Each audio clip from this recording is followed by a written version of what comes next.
Britain की महारानी Elizabeth द्वितीय भारत पर राज करने वाली ब्रिटेन की महारानी के तौर पर जानी जाती थी। एक ऐसी महारानी जो मरते दम तक महारानी ही रही। बकिंगम पैलेस के मुताबिक डॉक्टर्स ने महारानी की सेहत पर फिक्र जताने के बाद बालमोरा में उन्हें मेडिकल निगरानी में रखा।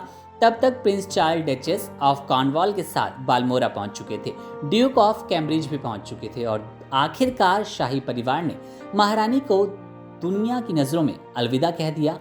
उनकी मौत की निधन की खबर सबके सामने आ गई। महारानी एलिजाबेथ द्वितीय ने मंगलवार को ब्रिटेन की नई बनी पीएम लिज ट्रस से मुलाकात की थी। इसके बाद उनकी सेहत को लेकर फिक्र थोड़ी कम हो गई। वह पीएम लिज से हाथ मिलाते दिखी और महारानी मुस्कुरा रही थी। सीनियर मिनिस्टर की प्रीवी काउंसिल की वर्चुअल मीटिंग से आखिरी लम्हों में उनकी गैर मौजूदगी उनकी सेहत के बारे में बगैर कहे बहुत कुछ कह गई थी। महारानी एलिजाबेथ द्वितीय 21 अप्रैल 1926 को पैदा हुई थी। तब उनके दादा जॉर्ज पंचम के शासन था। उनके पिता एल्बर्ट, जो बाद में जॉर्ज छठे के तौर पर जाने गए, वे जॉर्ज पंचम के दूसरे बेटे थे। उनकी मां एलिजाबेथ यॉर्क की डचेस थी। यही बाद में एलिजाबेथ के नाम से जानी गई। तभी महारानी को एलिजाबेथ द्वितीय के तौर पर जाना गया। उनकी बहन राजकुमारी मार्गरेट और उन्हें घर पर ही माँ और एक टीचर ने पढ़ाया। साल 1950 में उनकी नैनी कारफोर्ड ने एलिजाबेथ और उनकी बहन पर द लिटिल प्रिंसेस के नाम की बायोग्राफी लिखी।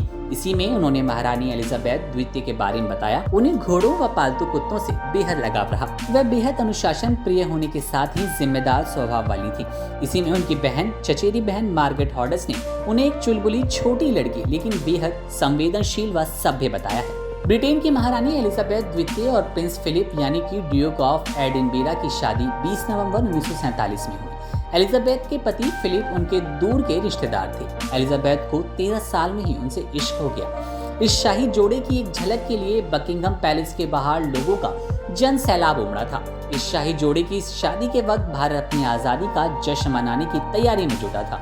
इस जोड़े के पहले बच्चे प्रिंस चार्ल्स 1948 में पैदा हुए। इसके बाद 1950 में बकिंगम पैलेस में राजकुमारी एनी का जन्म हुआ। जब ये जोड़ा शादी के करीब 5 साल बाद 1952 में केन्या के दौरे पर था तो उनके इसी दौरे के दौरान 6 फरवरी 1952 को बीमार चल रहे किंग जॉर्ज छठे की मौत हो गई और इस दिन सब बदल गया। उस वक्त राजकुमारी एलिजाबेथ की महज 25 साल की उम्र थी। दौरे से एक महारानी के तौर पर वह लौटी। 2 जून 1953 को वेस्टमिंस्टर एबी में उनका राज्याभिषेक किया गया। तब से अब तक वे ब्रिटेन के 14 प्रधानमंत्री के साथ काम कर चुकी हैं। हालांकि 15वीं पीएम लिज ट्रस के साथ काम करने से पहले वे दुनिया से रुखसती कर गईं। 3 महीने पहले ही महारानी के राज के 70 साल पूरे होने पर ब्रिटेन प्लैटिनम जुबली सेलिब्रेट की। इसमें लाखों लोग शामिल हुए और टीवी पर इसे पूरी दुनिया ने देखा। ब्रिटेन की महारानी एलिजाबेथ द्वितीय की ताजपोशी को जून 2022 में 69 साल हो गए। महारानी ने 2 जून 1953 को ब्रिटेन की गद्दी संभाली। इस ताजपोशी के साथ ही वे ब्रिटेन, कनाडा, ऑस्ट्रेलिया, न्यूजीलैंड समेत कॉमनवेल्थ देशों की शासक बन गई। इसके साथ एक खास बात हुई और उन्हें 2 जन्मदिन मनाने का हक मिला। उनका असली जन्मदिन जो है वो 21 अप्रैल को होता है, लेकिन ताजपोशी के बाद से दूसरा जन्मदिन आधिकारिक जन्मदिन होने से खास माना जाता है। 17 जून के जन्मदिन में सालाना परेड होती है और पूरा ब्रिटेन उसमें शामिल होता है। अप्रैल 2022 में ही उन्होंने अपना 96वां जन्मदिन मनाया था। दूसरे विश्व युद्ध में जीत हासिल करने के बाद भी ब्रिटेन कमजोर पड़ता गया। इसका नतीजा यह हुआ कि दुनिया के जिन देशों में ब्रिटेन ने उपनिवेश बनाए थे वे वहां से हटना शुरू हो गया। साल 1961 में एक ऐसा वक्त था जिसने महारानी के तौर पर उनके कद को दुनिया की नजरों में ऊंचा कर दिया, जब महज 25 साल की एक महारानी ने घाना का दौरा किया। उनके इस दौरे के केवल 5 दिन पहले वहां बम का हमला हुआ। यहाँ के शासक ने एक युवा महारानी के संग मिलकर काम करने पर हामी भरी और इसने कॉमनवेल्थ देशों पर गहरा असर डाला। गौरतलब है कि इस युवा महारानी को अड़ियल रवैये वाले विंस्टन चर्चिल ने अपनी सरपरस्ती में ले लिया।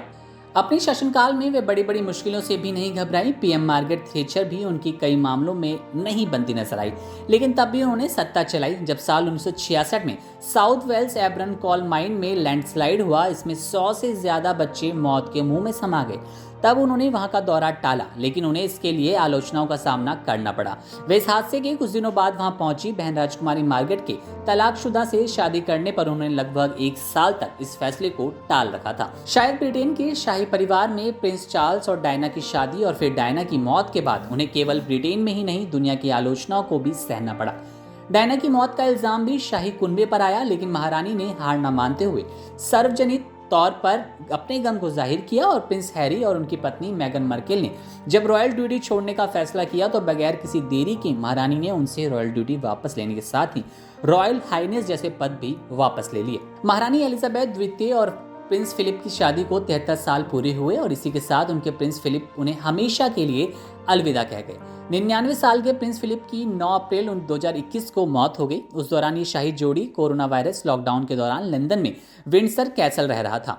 राजकुमारी एलिजाबेथ के तौर पर उन्होंने अपने 21वें जन्मदिन पर देश को पहली बार संबोधित किया था। उनकी ये स्पीच केपटाउन से रेडियो पर ब्रॉडकास्ट हुई थी। तब उन्होंने कहा, मैं इसका ऐलान करती हूँ कि मेरा जीवन छोटा हो या लंबा, हमेशा आपकी सेवा के लिए ही लगा रहेगा। इन खबर चैनल को सब्सक्राइब करें।